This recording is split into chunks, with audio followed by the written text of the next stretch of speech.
EGYPTE. La mosquée où sont morts vendredi 305 fidèles dans un attentat était fréquentée par des musulmans soufis, des adeptes d'un courant mystique de l'islam sunni, des djihadistes du groupe État islamique.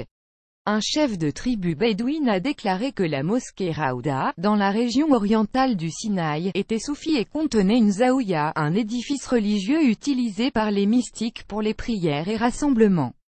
Même s'il apparaît comme le principal suspect de l'attentat, le groupe n'a pas revendiqué cette attaque et il n'est pas possible d'affirmer avec certitude que la mosquée a été visée à cause de ses liens avec le soufisme.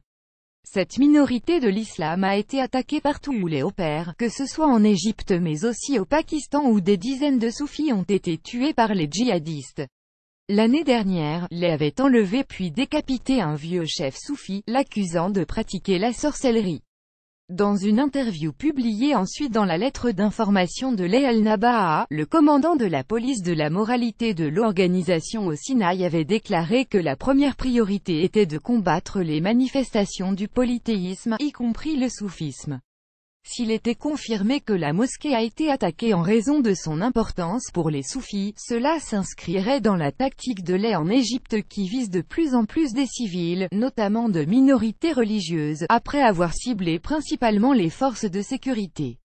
Des soufis. Les djihadistes de l'État adhèrent à une version extrême du salafisme, un courant rigoriste de l'islam pratiqué en Arabie Saoudite et qui considère les soufis comme des hérétiques. Ils les accusent du plus grand péché de l'islam, le polythéisme, en raison de leur recours à l'intercession des saints morts. Les salafistes condamnent aussi ce qu'ils appellent les innovations, ces rites et prières adoptés par les soufis sans que le prophète Mohammed lui-même ne les ait jamais prescrits. Inspirés par certains compagnons du prophète et par les premières générations d'ascètes, les soufis disent vouloir se concentrer sur l'obtention d'un état de pureté dont viendrait le terme soufisme pour témoigner de la présence de Dieu dans leur vie.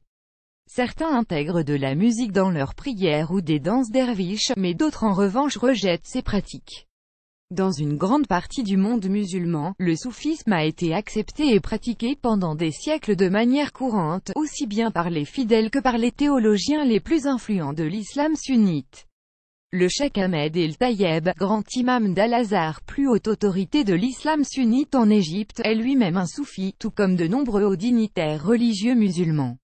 Dans un discours télévisé, le grand imam d'Al-Azhar a condamné un terrorisme noir et brutal après l'attaque de la mosquée.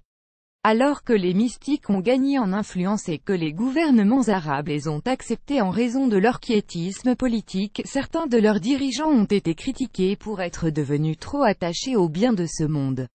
Lire aussi dans le Sinaï égyptien, l'attaque d'une mosquée fait plusieurs centaines de morts qui se mouillent pour parler des droits de l'homme au président égyptien. Pour suivre les dernières actualités en direct sur le HuffPost, cliquez ici tous les matins, recevez gratuitement la newsletter du HuffPost. Retrouvez-nous sur notre page Facebook Plus Égypte International Sinaï Soufi. Envoyez une correction.